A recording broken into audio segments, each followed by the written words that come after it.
وطبعا عشان الدنيا مش دايما بتمشي في صفك، الريال النهارده تعادل مع رايو فايكانو بعد ما كنا خلاص، وجيرونا لسه هيلعب ماتش، لو كسب وهيبقى الفرق 3 نقط وهنرجع نقضيها توم وجيري تاني.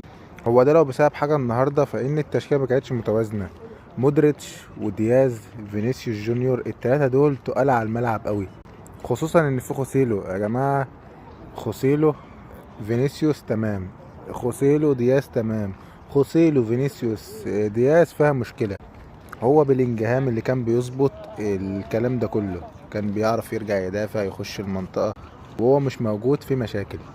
على الناحية التانية عمر مرموش جاب النهاردة جون وصنع جونين. والله يعني اتمنى يفضل متألق كده ونشوفه في الدوري الانجليزي السنة الجاية ولا حاجة.